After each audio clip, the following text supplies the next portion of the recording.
किल्ले रायगडावरच्या महाराजांच्या पुतळ्यावरच्या तलवारीचा काही भाग तुटल्याचं लक्षात आलंय आणि त्यानंतर आज रात्रीपर्यंत ही तलवार पुन्हा बसवण्यात येणार आहे।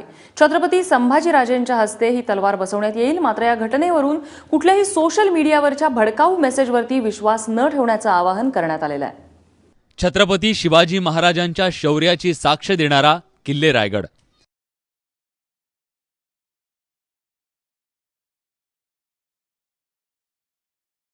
कोट्यवधी शिवप्रेमींचं श्रद्धास्थान।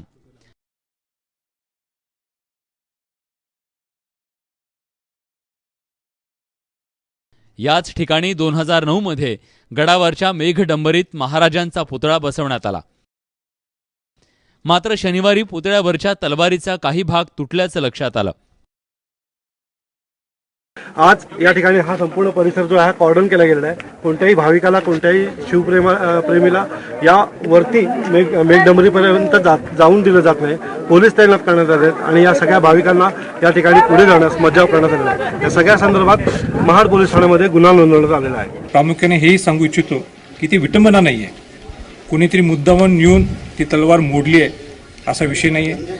मी सगळ्या एसपींशी बोललेलो आहे, कलेक्टरांशी बोललेलो आहे, रात्री माझं मुख्यमंत्र्यांशी सुद्धा बोलणं झालेलं आहे आणि यातनं निष्पन्न एवढं निश्चित होते की अतिउत्साही जे कार्यकर्ते आहेत ते केवळ तिथं वर हार घालायला जातात, त्याची चूक नसते, पण त्या उत्साहात कुठं पाय लागला असेल किंवा चुकून त्याच्यावर त्यांचा हात लागला असेल, ह्याच्यातनं ती आपली तलवारचं टोक मोडलेलं आहे।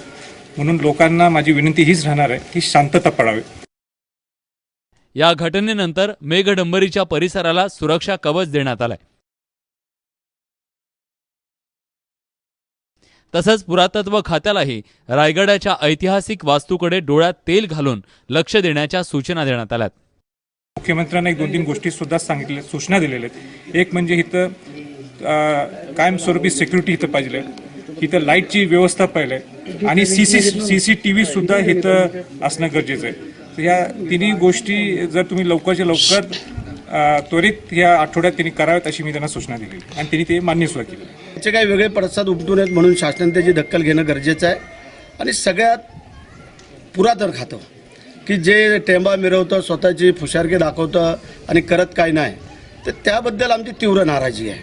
कारण त्यांना जर खरोखर या गडाचं पावित्र्य राखायचं असेल आणि त्यांना खरोखर तेवढी जर आस्था असेल तर त्यांनी मनावरती घेणं गरजेचं आहे किंवा आमच्याशी डिस्कस करणं गरजेचं आहे। पोलिसांनीही या घटनेची गंभीर दखल घेतली आहे। तसंच रायगडावरच्या घटनेबद्दल व्हॉट्सअप आणि इतर सोशल मीडियावरील भडकाऊ मेसेजवर विश्वास ठेवू नये असं आवाहन केलंय। आशिष घरत, ABP माझा, रायगड।